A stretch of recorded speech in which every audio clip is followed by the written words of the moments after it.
In the club with some wine, and I'm like, shawty got me out too. We standing on the beach, with some white ones. Can't control, I think I'm too fly.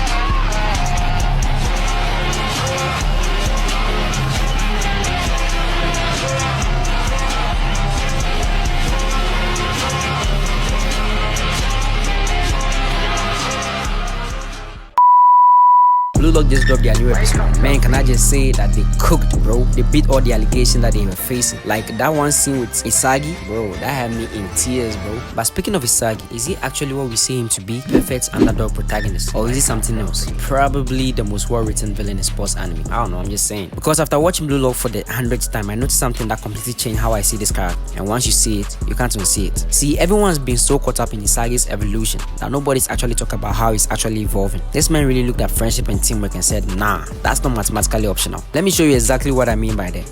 Remember in episode 1, most sports anime will have the MC try to save his teammates, right? By Isagi, this man watch his teammates get eliminated with a smile. That'll have like Yagami grinning in his grave. Like bro, tell me why this man is smiling so hard watching his teammates' dream get crushed. Like bro, you literally destroyed this man's entire career and you're smiling about it? Like bro, that's some treacherous activity right there. Like you shouldn't be smiling in this situation, bro. You destroyed his entire dream, brought it to a halt and you were smiling, bro. That's some Kenwon shit right there, bro. This nigga is not human. But nah, it gets even crazier. If you thought it was over, let me put you on. Let's talk about how this man treats his friends. You got Bachira out here trying to have fun with his monster, living his best life. Then Isagi pulls up and goes, nice weapon you got there. Mind if I use it real quick? Bro is treating his teammates like they're items in a video game inventory. Speaking of weapons, let's break down that match against Team V. My guy saw Nagi, one of the most talented players in Bluelock, and instead of thinking, I think we should work together, this man started calculating how to use Nagi as bait. Like the craziest part is, he didn't even try to hide it. Straight up admitted, yeah, I used it as bait. Thanks for the power up. What kind of protagonist does that, bro? Now let's talk about his matches with Rain, because this is where things get wild. No more rivals try to understand each other, right? Nah, no, our boy Isagi. He saw Rain's brother's trauma and said, time to add that to my calculation. This is not protagonist behavior, bro. I'm telling you guys, that's straight villain methodology. But the real masterpiece of his villain arc is his flow state. Everyone thinks this is a heroic moment, but let's actually break down what happens when he enters it. His eyes go dead, like it's about to calculate your entire life story. Suddenly, everyone around him becomes a weapon or a tool. Men's out here doing trigonometry, trying to find out how to crush someone's dreams more efficiently. No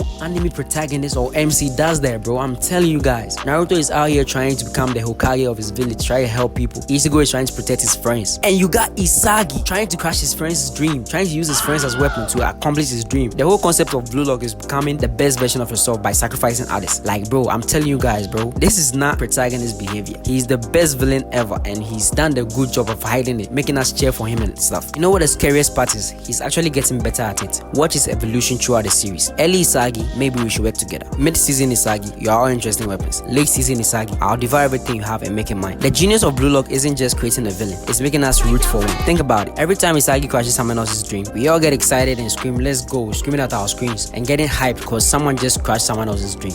This show got us out here cheering for a villain and we don't even realize it. We've seen this happen over and over again throughout different episodes and different matches. In that same episode 1 of the series, Isagi was literally the first person to move after Igo gave his announcement, his big speech. And if y'all remember correctly, Kira was the only person that stood in Igo's way. He was the only one who stood his ground and was against Igo's principles. And who did Isagi eliminate first in the series? Kira. So you know, I actually have a theory concerning Bluelock, right? That Kira is actually the protagonist, the hero. I have a theory that he's going to come back at the end of the series and face off against Isagi, right? And also from episode 1, we could see that Kira was actually good. He actually beat Isagi in the first scenes of the episode, which had Isagi screaming his lungs out. So if you really think about it, Isagi eliminating Kira was nothing more than just sweet revenge, because he was actually salty from losing to Kira. And I'm not trying to hate on Isagi or anything. He's actually a great person.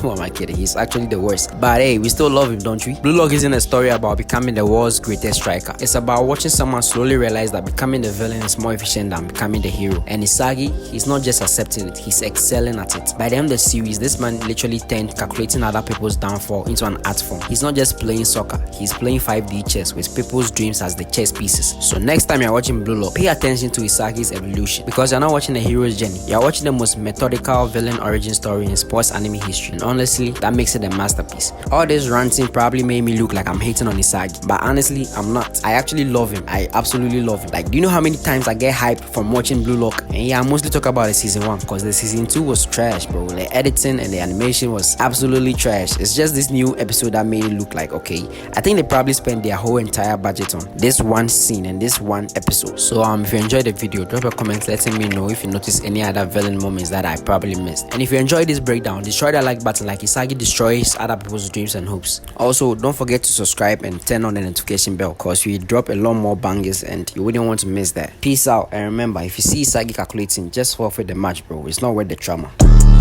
Wake up, filthy.